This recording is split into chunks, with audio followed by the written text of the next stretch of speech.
While I show you some wild jumps, I'm going to tell you about the chassis, which really makes it able to sustain this kind of abuse. And then I'm going to show you what was almost my most expensive accident ever with an RC. So this truck has an aluminum flat pan chassis with 3 differentials: center differential, front and rear, which gives you lots of control in the air, which is really cool.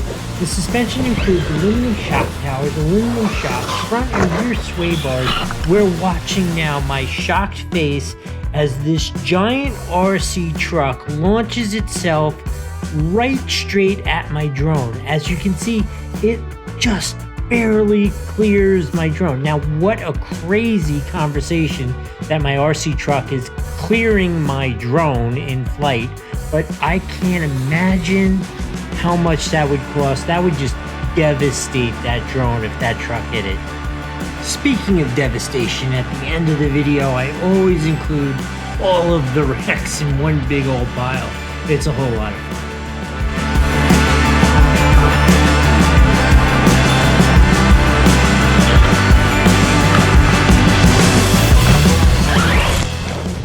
So I'm not at all sure why I keep breaking my rear wing off. I do know why. It's basically a bumper, but it is definitely the weak part of this car. And not only is it the weak part, it's got a crazy paint job. Where the hell did this come from? This doesn't even a little bit match the paint scheme of this car. A little crazy, right? If I hadn't had my hands on it fixing it so many times, I wouldn't have noticed. Comment below if you have any idea why this color is so far off. It doesn't make any sense at all. They're just stickers. Why can't they match the rest? Okay, comment below, let me know. I have so much epic footage, but I think it's time to wrap this up. Do that performance review. Remember, at the very end of this, I will have the crash test, as well as the unboxing. But let's talk about my overall experience and what I think about this car.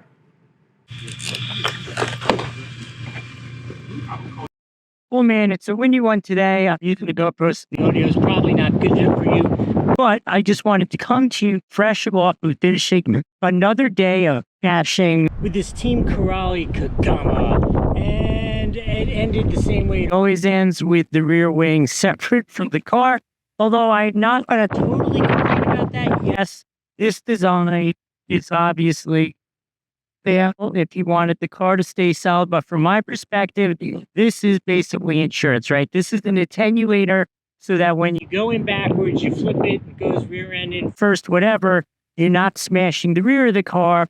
This is absorbing the energy and leaving the car, and hopefully the car will remain intact, which I will say, physically, this car has been pretty close to indestructible. Not so indestructible as kind of the car itself. I will say Team Kagama has stood behind their stuff. I had a servo go.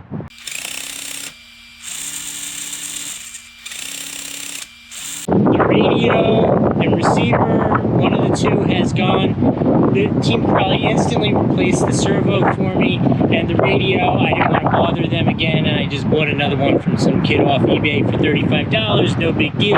Obviously, I'm going to have to upgrade that into some more significant radio. Outside of that, nothing has broken, and you watched the video. I have tried to break this with the best effort I have to break an RC car, and short of shearing this thing off multiple times, I've broken nothing. So one of the serious questions is their value? Is this worth it? This is obviously a 1/8 scale, a significant purchase, and how fun is it? How good is it? And I'm going to say it is ridiculously fun. It is ridiculously good. And I will also say it's a little scary, because at full 1/8 scale success, this thing is really capable of hurting yourself or someone. More than once, when I found myself running to get out of the way of this tumbling truck, I've survived every single time and laughed about it, but you should really be aware about it. This is definitely a significant difference than, like, let's say, a 10 scale RC. This is like a big, heavy 8 scale RC. Most 10 scale RCs are probably not quite full 10 scale. They're always a little small, a little light. Tons of fun in their own world, but this is definitely ultimate systemic. It was awesome for that. recommendation to you is 4S was the sweet spot for me. 3S, totally controllable, totally fun. 4S, you get to a little bit in those ridiculous speeds and still controllable. 6S, just a missile. I mean, fun in its own right, right? But it is absolutely just a missile flying somewhere. And oh boy, does it ever fly. Anyway, overall, I'm going to say this is absolutely a freaking 10 out of 5 on the Doug score. This is worth every penny of what it cost, every annoyance, and there's every annoyance of the initial parts, which didn't work so perfectly. This thing is ridiculous. If you really go to that website, drop us a like, subscribe if you haven't done so already, and put in the comments, are you looking to get this for yourself? Do you already have one? What are your questions? Let's talk about it in the comment section. You start it off, and we'll go with the conversation from there. Okay, let's go do that unboxing. All right, so we are back. I am not sure how I'm going to get this on the table for you because this thing's absolutely huge. You've seen the fun, you've seen the crashes, you've seen the review, and now you clearly want to see what comes inside this box, and I am very, very jealous and excited to see what's inside here. Let's check it out. So it should be an absolutely massive 1/8 scale 6S, ready to run, blue beast. Let's check it out, see how it's packed up. Ooh, we got the remote. Should I make you see the remote first? Let's do the remote first. So here it is. Here's the remote overall. This is probably the most common somewhat complaint in that it is a very kind of basic remote and it's not exactly bristling with modern new technology. You could adjust it right to left if you're righty lefty, whatever. You could adjust it right to left. You can adjust trim speeds, that kind of stuff, throttle, trim, all the normal things. Honestly, all the normal things that you would get on a $200 RTR is exactly what you have on this much more expensive, ready to run giant monster truck. So I don't know if I liked it or disliked it yet. It certainly feels good in my hand. You already know, so you could always comment below, hey Doug, you already said you liked it or disliked it. I don't know. Let's put it down. Let's see the truck itself. You got an instruction manual with some very little junky Corallo branding crap. Very little in terms of any kind of spare parts or anything like that. Let's see what this looks like. Massive truck. Oh my gosh, this is so freaking cool. So here's what the body looks like. This is blue, reinforced on the top. Nothing terribly fancy or unusual about that. This is absolutely so freaking cool. Let's do the drop test. Oh, it's pretty darn cool. Let's do it again just because that's so fun. Oh. Oh, I just want to go out and play with it right now. It's like I just want to go, go, go, go, go. But I got to do some basic checking out of stuff, and then I have to do the nice photos and stuff before I start destroying it.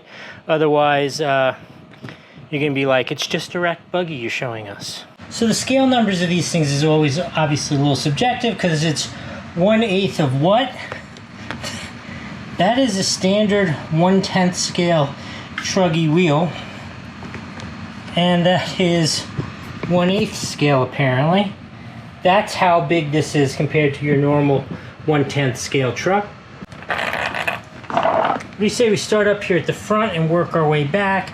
There are these massive, massive, large diameter shocks. They seem to work really quite well. They've upgraded, beefed up the A-arms. Obviously you have a front, middle, and rear CV joint. Look at the thickness of this front bulkhead. That's really pretty darn stout. Look at this giant reinforcing beam going across the center, and it's actually in 2 pieces, which is kind of interesting.